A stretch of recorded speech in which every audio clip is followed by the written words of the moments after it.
हम साइंस पढ़ेंगे जिसमें आज हम लोग बायोलॉजी से शुरू करते हैं, लेकिन ध्यान रहे हमको इसमें बहुत ज़्यादा डीप में नहीं पढ़ना है, केवल हम वो पढ़ेंगे जो एग्ज़ाम पॉइंट ऑफ व्यू से इम्पोर्टेंट है। ठीक है, और हिंदी में ही ये लेक्चर होगा, हिंदी में ही डिमांड थी ज़्यादा। फिर भी हम इंग्लिश की टर्मिनोलॉजी थोड़ी देखते चलेंगे ताकि जो इंग्लिश के हैं, इंग्लिश मीडियम्स के स्टूडेंट्स हैं, उन्हें भी दिक्कत ना हो। ठीक है, सबसे पहले हम इसमें बायोलॉजी बात करेंगे, क्या होता है एग्ज़ाम पॉइंट ऑफ व्यू से इंपॉर्टेंट चीज़ों को देखते चलते हैं। सबसे पहले बात करते हैं बायोलॉजी यानी जीव विज्ञान। जीव विज्ञान क्या है? जीव विज्ञान विज्ञान की वह शाखा है जिसके अंतर्गत जीवधारियों का अध्ययन किया जाता है। ठीक है, बायोलॉजी में हम क्या करते हैं, जो भी जीव जंतु हैं उनका अध्ययन करते हैं। अब बायोलॉजी मतलब बायो का अर्थ है जीवन और लोजोस का अर्थ होता है स्टडी यानी अध्ययन करना। तो बायोलॉजी का शाब्दिक अर्थ क्या हो जाएगा? जीवन का अध्ययन करना।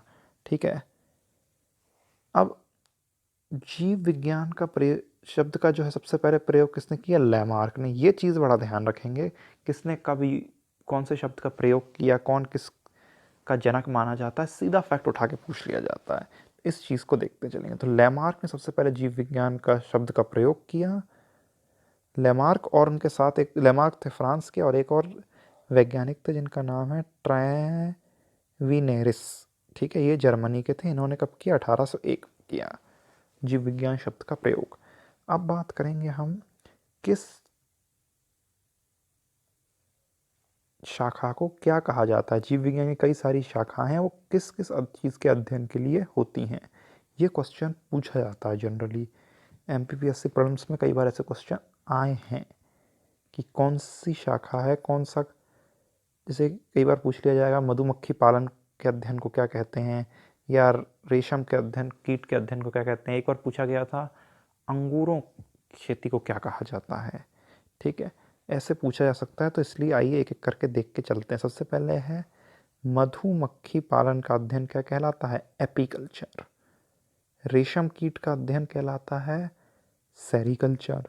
मत्स्य पालन का अध्ययन यानी मछलियों का वो कहलाता है पिसीकल्चर। कवकों का कहलाता है माइकोलॉजी। शैवालों को कहलाता है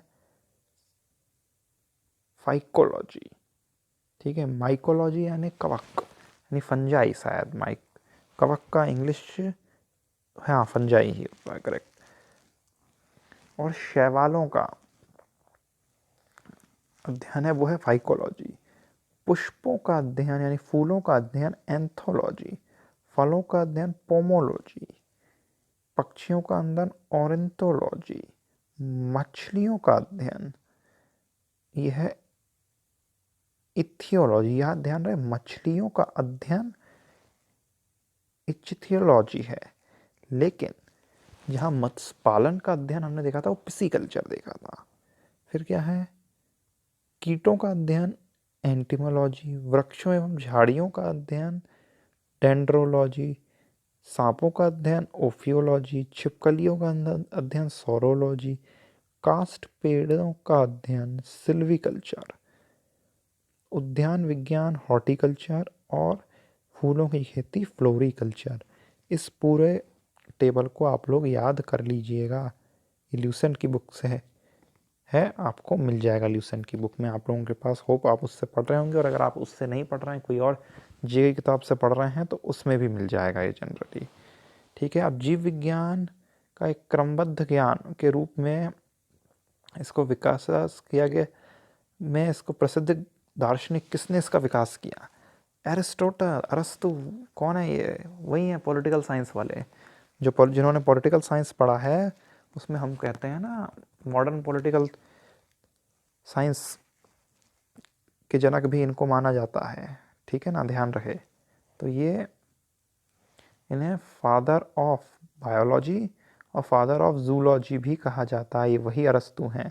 अब आप सोचेंगे कि कितना दिमाग है इनमें, यहाँ एक सब्जेक्ट पढ़ा नहीं होता, यहाँ भाई साहब ने दो दो सब्जेक्ट में महारतें हासिल कर ली। पॉलिटिकल साइंस में भी इनका बहुत ज़्यादा पढ़ा जाता है। कहा जाता है ना, western political thoughts are nothing but footnotes of Aristotle and Plato. ठीक है, प्लेटो कौन थे? इनके गुरु। सोक्रेट के शिष्य प्लेटो, प्लेटो के शिष्य एरिस्टोटल।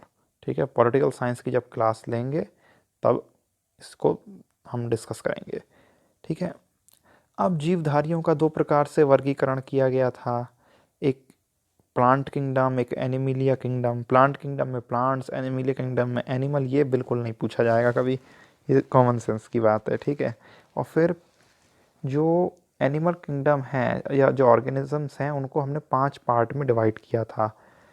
किन्होंने, बस इसका नाम याद रखिए और कुछ मत याद रखिए। ठीक है, सबसे पहले जो है लीनियस ने वर्गीकरण की जो प्रणाली शुरू की थी उसी को आधुनिक वर्गीकरण की उससे नींव पड़ी, इसीलिए इसको आधुनिक वर्गीकरण का पिता कहा जाता है। किसको कहा जाता है? लीनियस को कहा जाता है।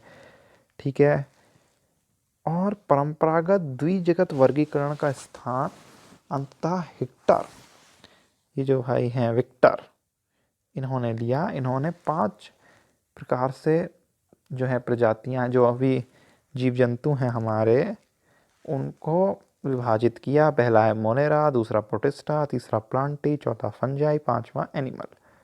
ठीक है, ये सब कोई एग्जाम पॉइंट ऑफ व्यू से इम्पॉर्टेंट नहीं है।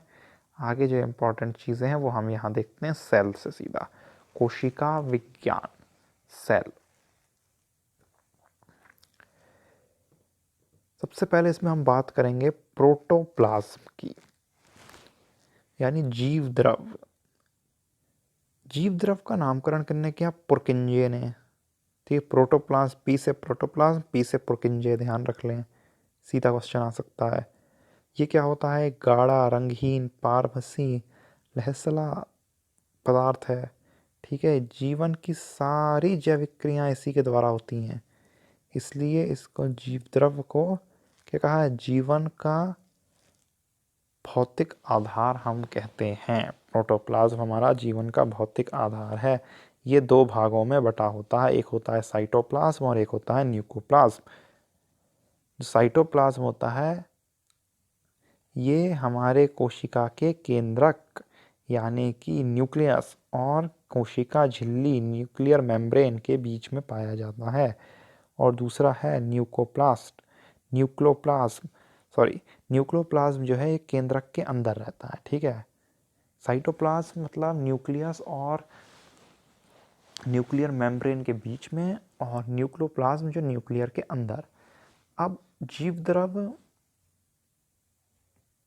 का 99% भाग इन चारों से मिलके बना होता है। वेरी इंपॉर्टेंट, इससे रिलेटेड क्वेश्चन पिछले बार पूछा गया था कि सबसे ज़्यादा मात्रा में क्या होता है? ऑक्सीजन सबसे ज़्यादा मात्रा में है 76.2%, फिर है कार्बन 10.5%, फिर हाइड्रोजन 10%, उसके बाद नाइट्रोजन 2.5%।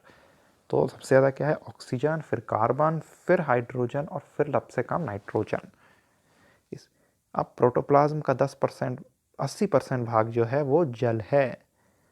तो मतलब आप देखें कि अपन कहते भी हैं शरीर में, बचपन से आप लोग सुनते आ रहे होंगे कि 80% जो है हमारे शरीर में पानी होता है। तो इसको क्यों कहते हैं? क्योंकि प्रोटोप्लाज्म है। ठीक है, अब इसमें अकार्बनिक और कार्बनिक यौगिकों का अनुपात 81:19 होता है। आगे बात करते हैं सेल। अब आपको पता होगा cell is a fundamental unit of life. Cell जीवन की सबसे छोटी कार्यात्मक एवं संरचनात्मक इकाई है, और जो हमारे एंटोन ल्यूवेनहॉक, इनका नाम पढ़ के रखिएगा, इनका नाम हमें बहुत फेमस है ल्यूवेनहॉक का। ठीक है, जो हमारे ल्यूवेनहॉक थे, इन्होंने पहली बार कोशिका को देखा व इसका वर्णन किया। कोशिका के अध्ययन को साइटोलॉजी कहते हैं। लेकिन कोशिका शब्द का प्रयोग किसने किया, जिसके लिए जो सबसे ज़्यादा फेमस हो गए, जिनको हमने कहा जाता है कि कोशिका की खोज किसने की? इन्होंने तो केवल देखा और अध्ययन किया, लेकिन इसका प्रयोग सबसे पहले किसने किया कोशिका शब्द का? वो किया रॉबर्ट हुक ने। ठीक है, ये नाम अच्छे से रट लीजिए, क्वेश्चन पूछा जा सकता है।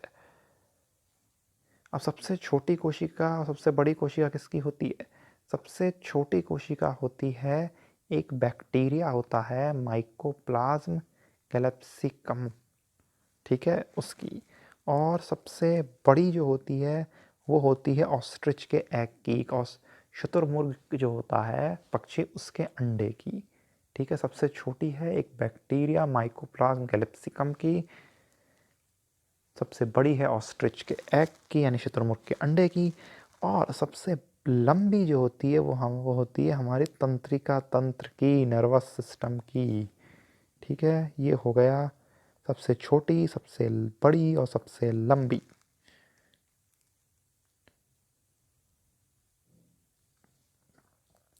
आगे बात करेंगे कोशिका सिद्धांत का प्रतिपादन किसने किया। ये क्वेश्चन पूछे जाने की संभावना कम है, फिर भी पढ़ लीजिए, कोई भरोसा नहीं होता कई बार। 1838-39 में मैथियस स्लाइडेन और थियोडर स्वान ने किया था, और इसके सिद्धांत ये बताने में लेकिन असफल रहे ये लोग कि कोशिका नष्ट कैसे होती हैं।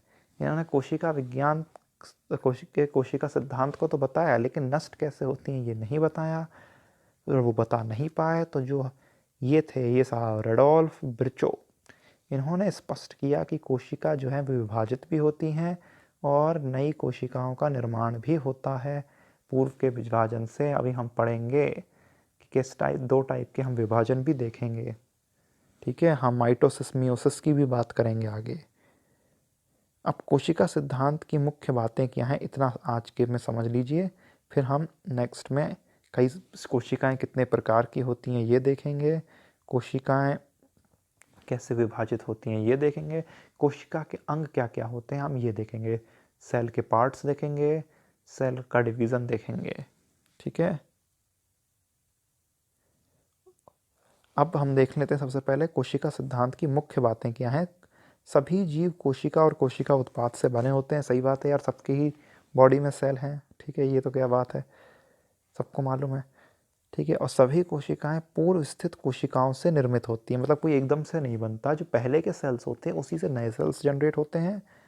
और कोशिका का निर्माण जिस क्रिया से होता है उसमें केंद्रक मुख्य अभिकर्ता होता है, मतलब जो न्यूक्लियस है वो सबसे मेन क्रिएटर होता है, मुख्य अभिकर्ता होता है कोशिका के निर्माण में। न्यूक्लियस बहुत इंपॉर्टेंट रोल प्ले करता है, ठीक है। अब कोशिका जो होती हैं वो होती हैं 2 प्रकार की, जो 2 प्रकार अब हम नेक्स्ट वीडियो में, इसके आगे से नेक्स्ट लेक्चर में कंप्लीट करेंगे। हम बात करेंगे प्रोकैरियोटिक और यूकैरियोटिक सेल की, उसके बाद हम लोग उनके डिफरेंस को देखेंगे, फिर सेल के मेन पार्ट्स को देखेंगे। ऐसे हमारे कई सारे लेक्चर डलेंगे छोटे छोटे, ताकि एकदम से ज़्यादा कभी भी नहीं पढ़ना चाहिए, समझ में नहीं आएगा या समझ और अच्छे से हम उसको याद नहीं रख पाएंगे। छोटे छोटे लेक्चर्स हैं, मेन टॉपिक्स जो भी एग्ज़ाम पॉइंट ऑफ व्यू से इंपॉर्टेंट है उनको हम लोग कंप्लीट करते चलेंगे। Okay, thank you.